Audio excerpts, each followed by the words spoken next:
Oke, Waalaikumsalam warahmatullahi wabarakatuh. Halo semuanya, kedengaran nggak suara saya nih? Kedengaran, Pak. Dengaran, Pak. Oke. Dengar, Pak. Ini progres yang kemarin aku cek rata-rata masih baru revisian bab 1 ya. Jadi bab 2-nya sedikit sekali yang baru menyelesaikan. Padahal targetnya sudah 2 minggu, seharusnya secara logika bab 2 sudah selesai. Terus ini ada Ibu Christine. Ibu Christine ada yang pengen disampaikan dulu?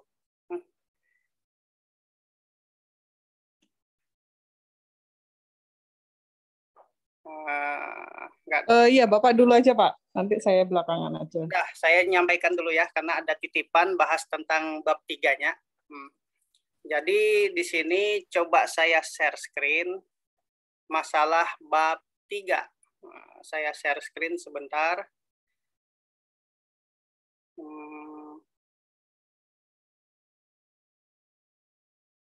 Sebentar, saya tutup dulu yang tidak penting.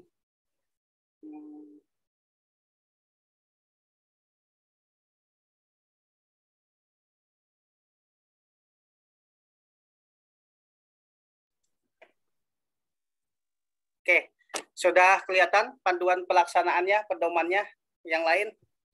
Kelihatan, Pak. Oke, coba kita lihat sebentar ya.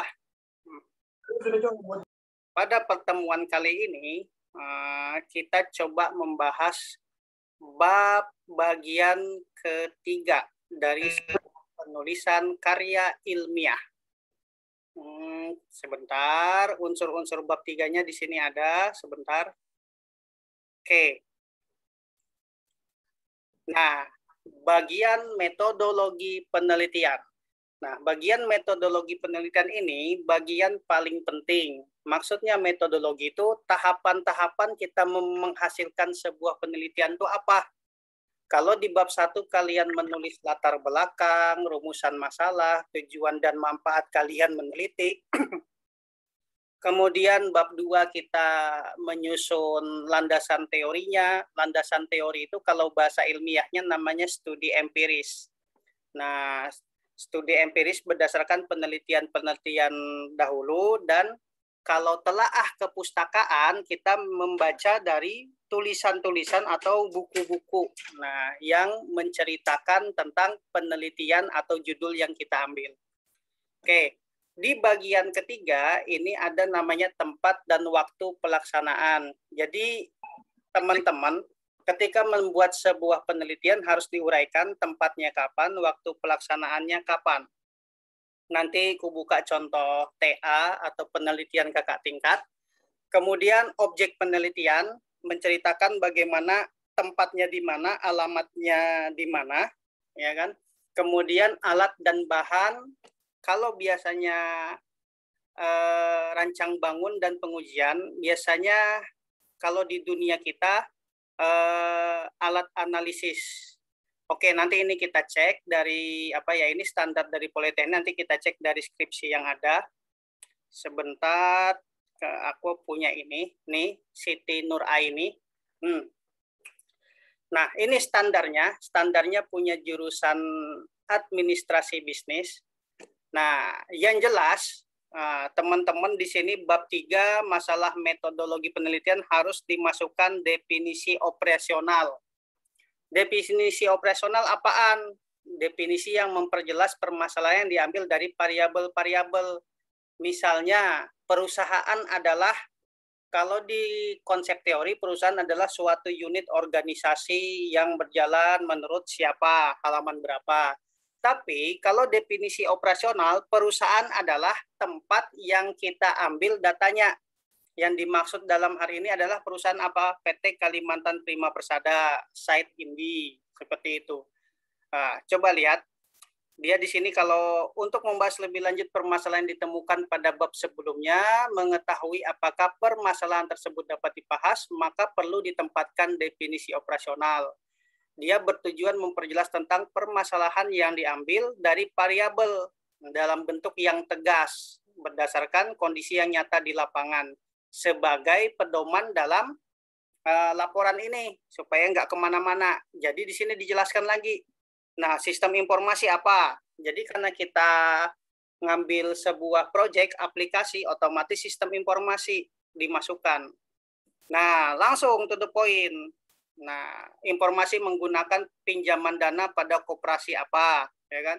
Kemudian Microsoft Excel, sebuah program aplikasi, ya.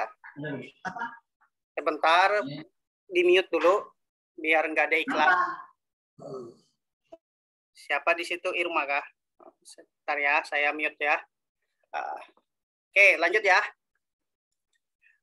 Excel juga dijelaskan di sini. Ini nanti ku kirim ke grup ya, buat disimak. Tugas teman-teman nanti ikutin buat.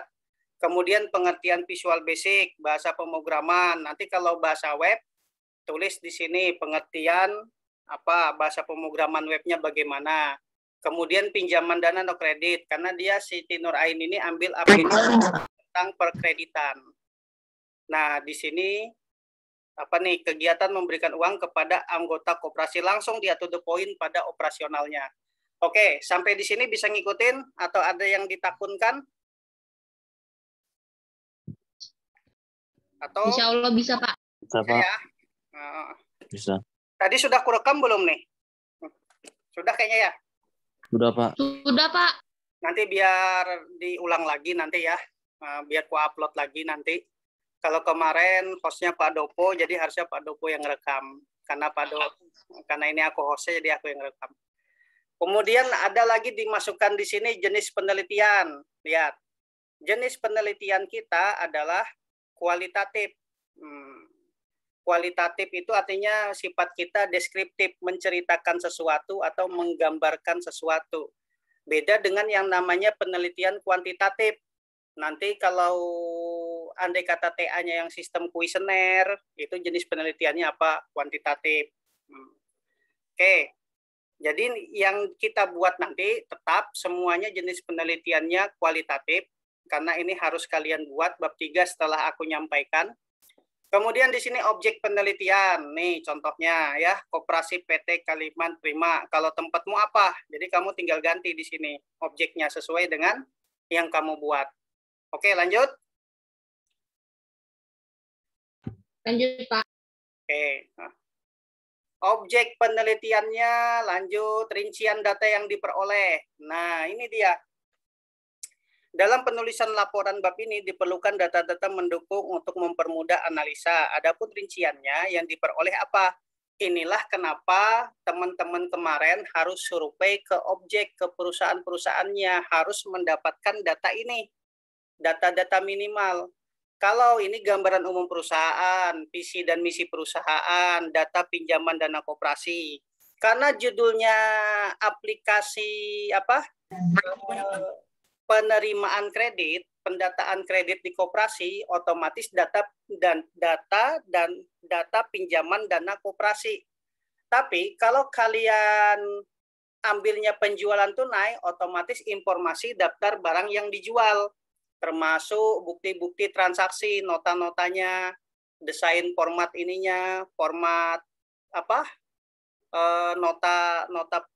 nota penjualnya, habis itu contoh laporan-laporan keuangannya, output-output yang dilaporkan ke atasan, itu kalian foto, kalian ambil datanya, dan kita akan olah sedemikian rupa sehingga yang awalnya manual, laporan-laporan tadi kita buat dengan sistem komputerisasi atau otomatisasi dengan menggunakan aplikasi. Nah, itu dimasukkan di sini. Bisa ngikutin? Halo, manusia? Bisa, Pak. Kayaknya bisa deh, Pak. Ya. Bisa, Pak. Intinya bab 3 ini seperti ini intinya. Jadi kalian harus selesai lawas banar grup kelompok bab 2 aja belum selesai. Oke, lanjut.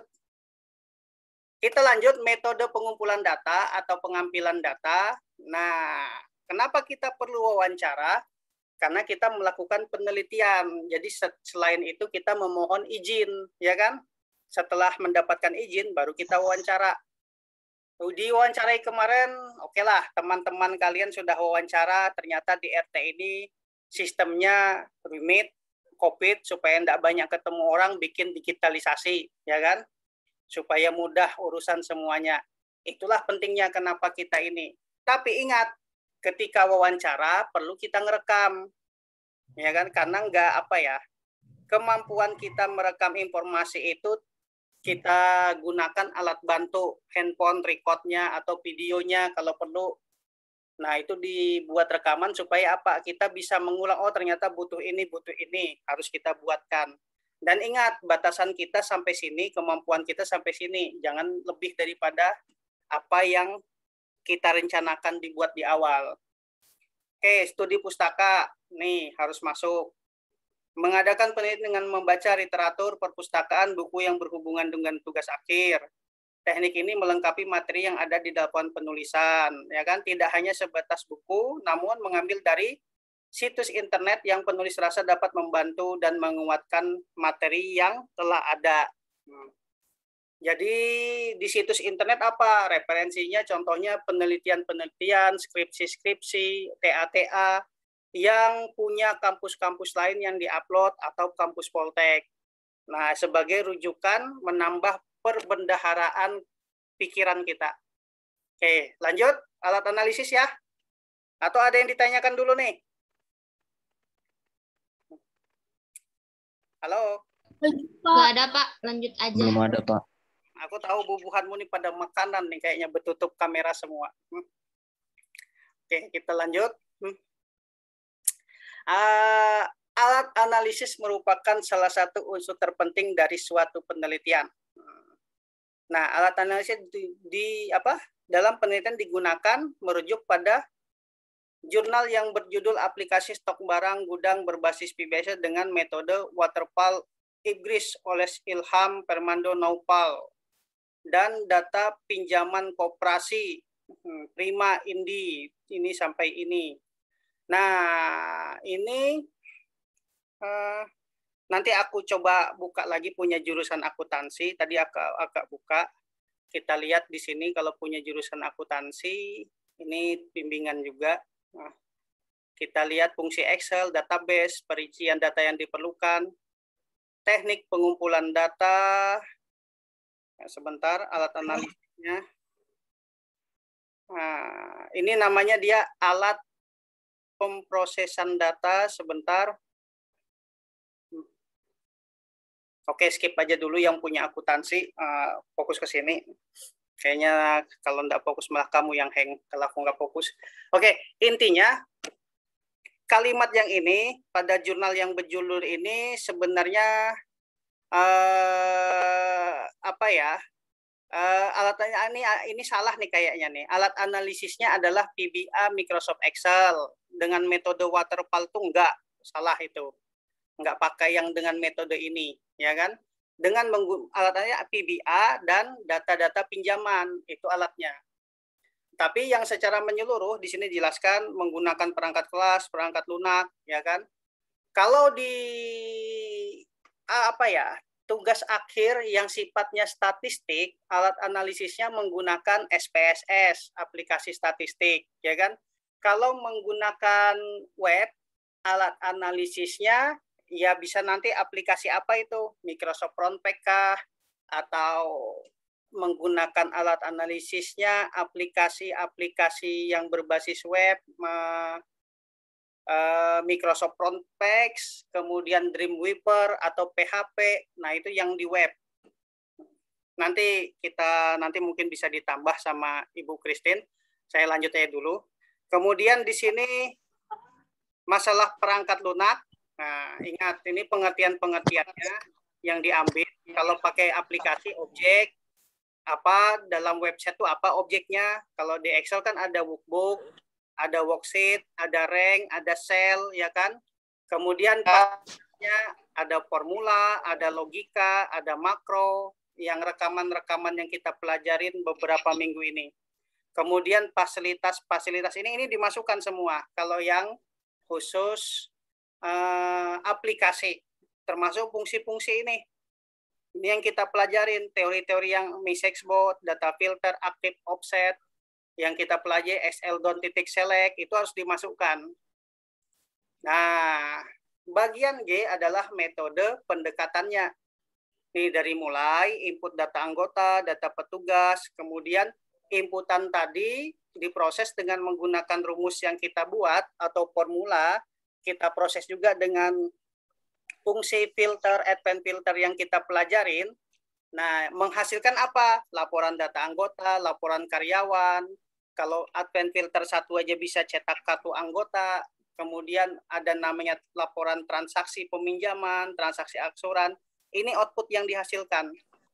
Atau secara sederhana bikin form anggota, form petugas, bikin form transaksi peminjaman, bikin form transaksi angsuran dana. Nanti formnya itu ketika diinput menghasilkan ini semua. Itu namanya metode pendekatan. Atau secara sederhana kita maunya seperti itu gitu lah.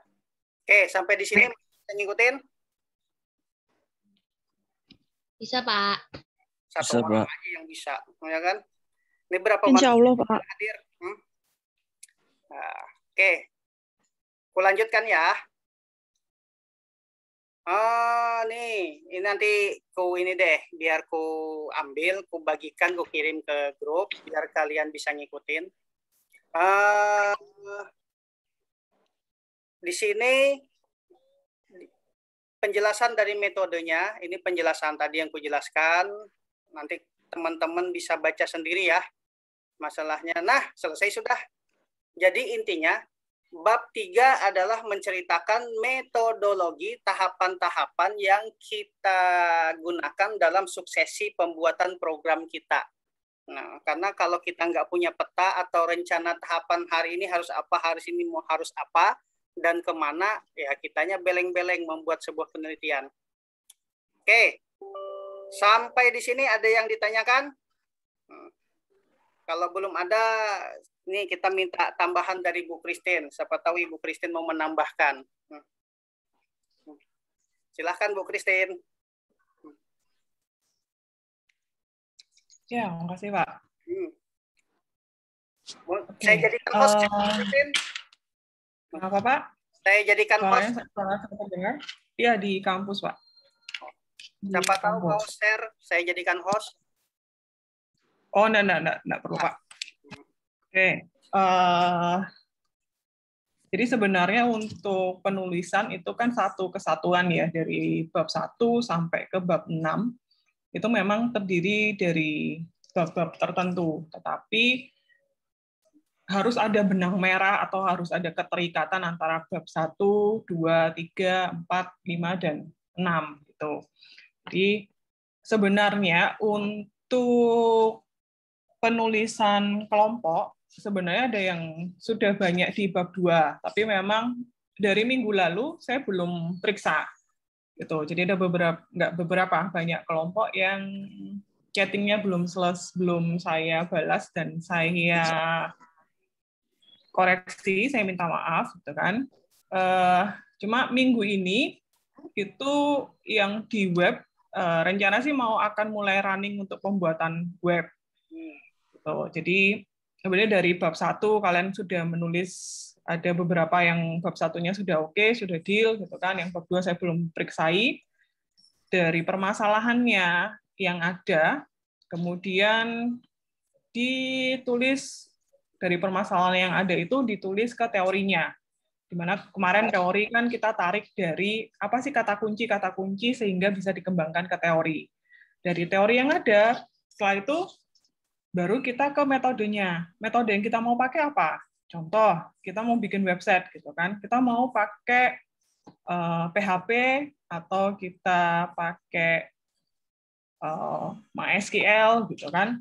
Nah, kemudian dijelaskan di situ metodenya untuk pengambilan data yang mau kita pakai seperti apa. Kita mau pakai wawancara atau kita mau pakai observasi atau kita mau gabungkan dua-duanya.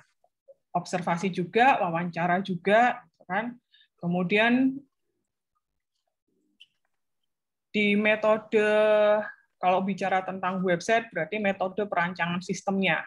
Jadi kalau untuk pembuatan website, berarti metodenya kita bahasnya ada 2. Yang pertama adalah metode untuk pengumpulan datanya, karena tidak mungkin kalian bangun website atau kalian bangun sebuah rumah, tapi dalamnya nggak ada isinya. Ya kan? Berarti kita perlu data.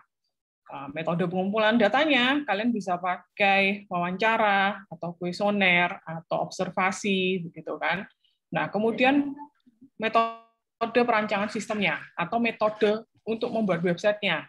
Dimulai dari planning websitenya, kemudian analisis kebutuhannya, kemudian bagaimana desainnya, gitu kan, dan sampai di testing, atau sampai di uji coba. Apakah websitenya bisa berjalan dengan baik, gitu.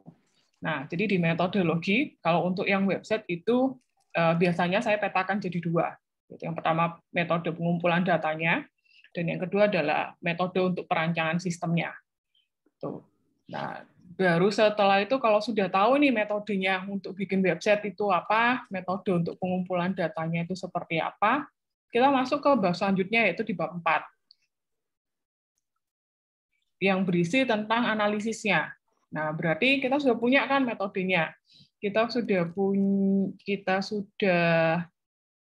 tahu data yang dibutuhkan apa saja, kemudian teori-teorinya kita sudah tahu di bab 1, permasalahannya di bab 2 kita juga sudah tahu, gitu kan. Nah, berarti masuk ke bab 4-nya adalah di analisanya atau di datanya. Jadi yang kalian dapat itu dimasukkan ke bab 4. Setelah itu baru di bab 5 itu implementasinya.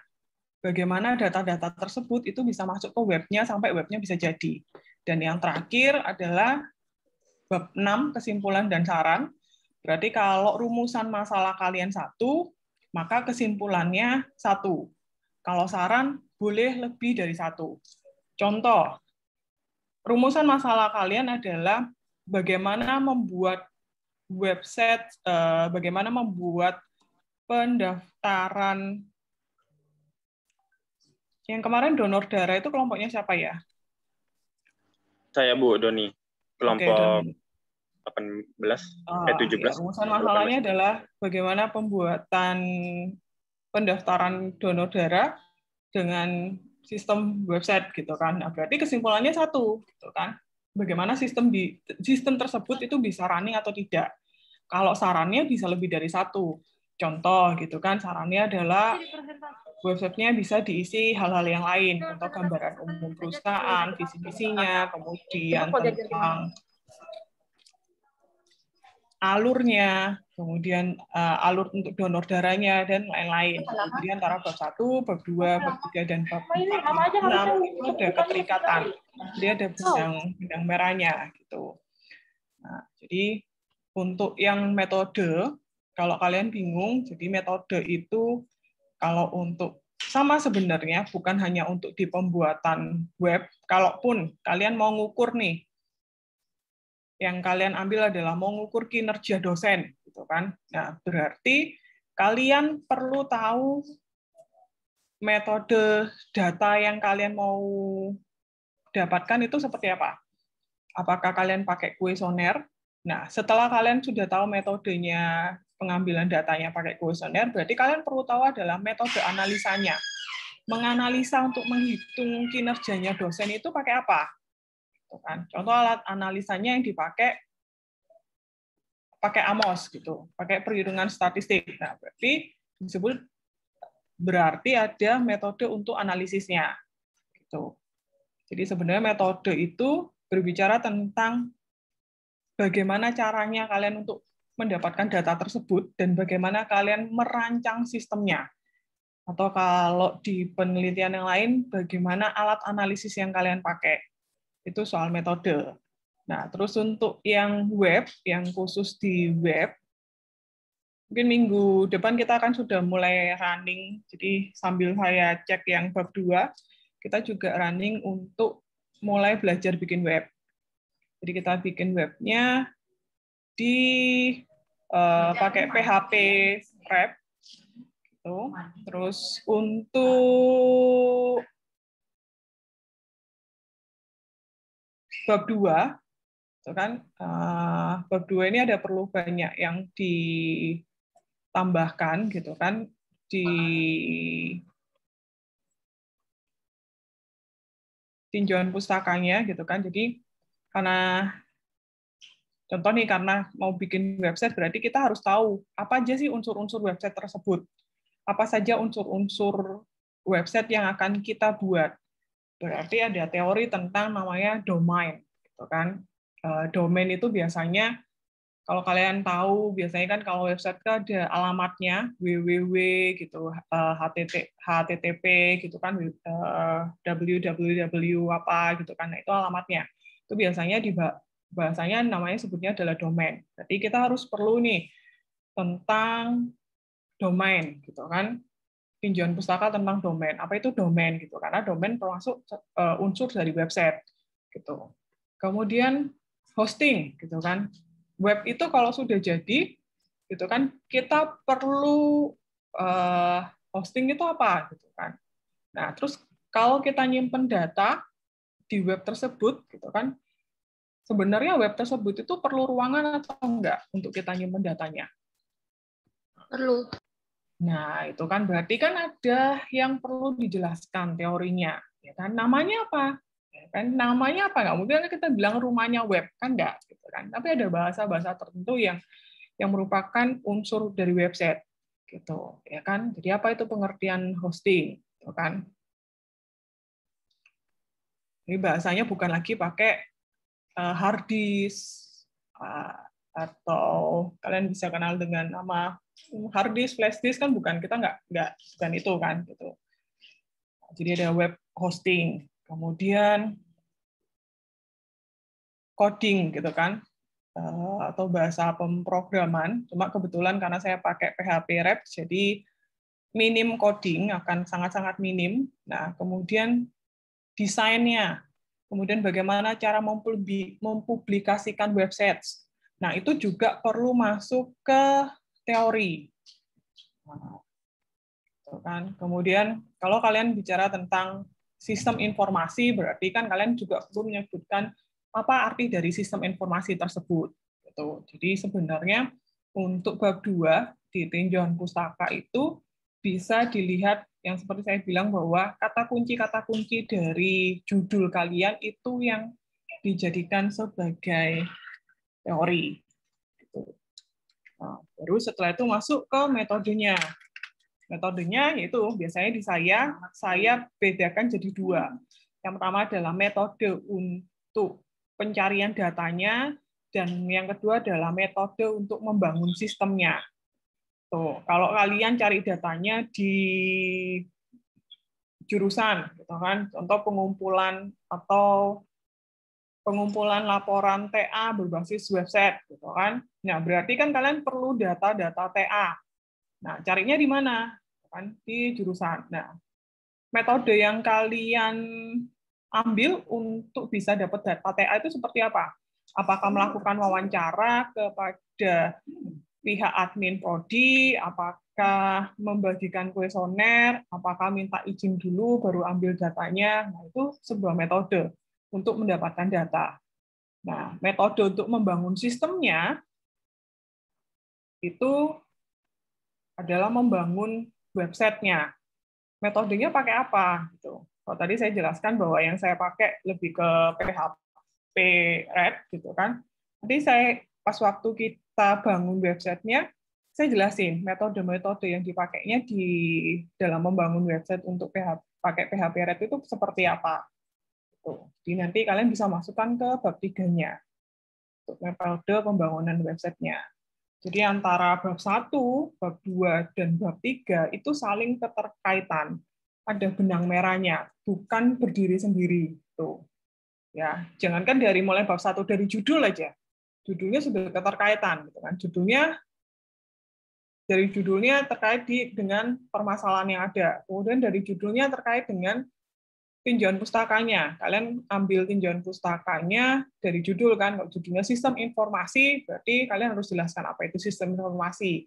Berbasis web, apa itu website, gitu kan. Nah, kemudian kalau ada di situ tentang TA, ya kan, pengumpulan TA, berarti kalian juga harus sebutkan tentang teori TA. Apa itu TA? Atau apa itu skripsi? Kalau PKL, ya berarti apa itu PKL? Atau apa itu magang?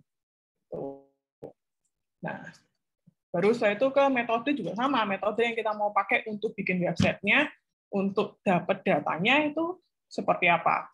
Jadi berlanjut nanti ke bab 4, 5, dan 6. Jadi semuanya ada keterkaitannya. Gitu. Nah, saya mau sekalian titip pesan gitu. Saya minta untuk yang website, saya minta di minggu depan dicarikan 1 hari supaya kita bisa Zoom. Gitu. Jadi saya akan mulai ajari kalian untuk bikin websitenya di luar mata kuliah metodologi. Ya, jadi nanti kalian info jamnya, info harinya, jadi kita ketemu sesuai dengan kesepakatan. Oke.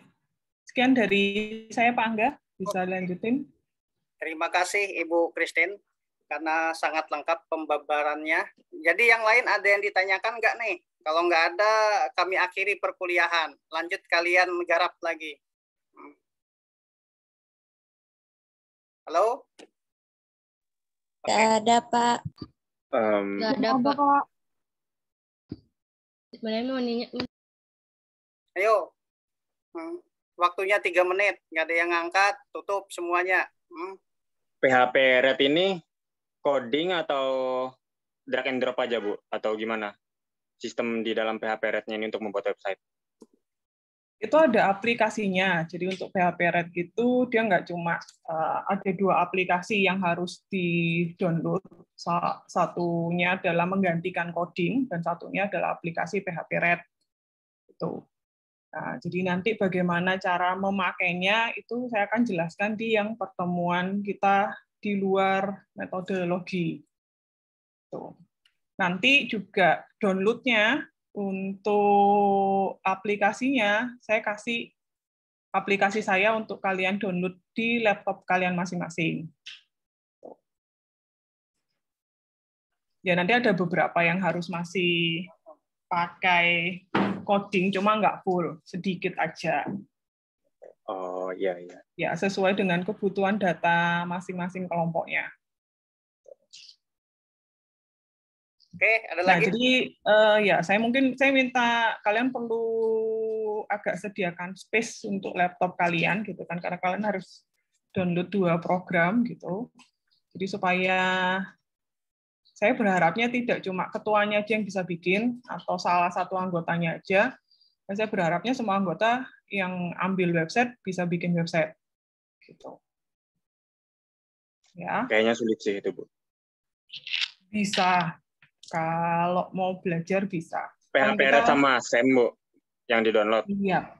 Iya. Oh, buat lokal hostnya sama aplikasi. Iya, buat lokal hostingnya. Ya? Oh, iya, iya, oke.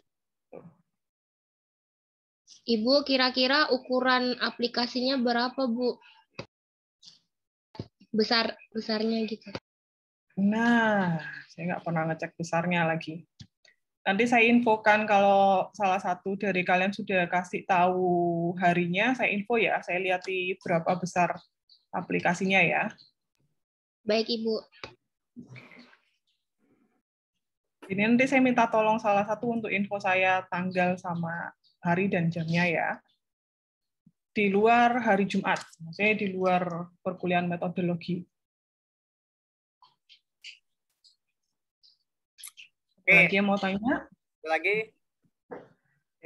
Jadi ini jelas ya, dari yang bab 1, bab 2, sampai bab 3, keterkaitannya, maksudnya harus ada benang merah, jangan berdiri sendiri-sendiri. Gitu. Jadi permasalahannya apa, kemudian teorinya tidak nyambung dengan permasalahan, teorinya tidak nyambung dengan judulnya, metodologinya, cara metodenya juga nggak nyambung dengan permasalahannya.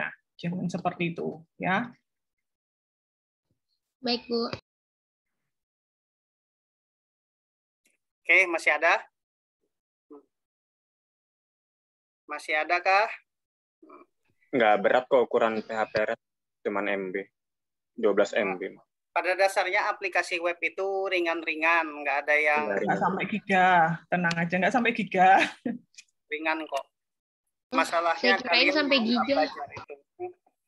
Nggak sampai. Main MB-an aja kok. Oke, ada lagi yang ditanyakan? Kalau nggak ada, kita akhiri perkuliahan. Sepertinya tidak ada, Pak. Sepertinya tidak ada ya. Oke, ini Ibu Christine kita akhiri dulu aja ya.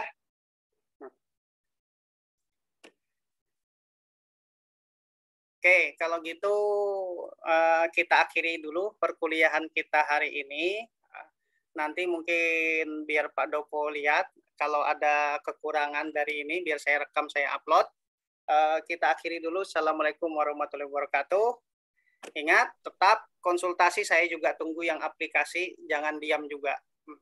Oke, saya end meeting ya. Waalaikumsalam warahmatullahi wabarakatuh. Waalaikumsalam warahmatullahi wabarakatuh. Ya, Terima kasih, Bu, Pak. Selamat siang, Bu. terima kasih. Ya. Terima kasih.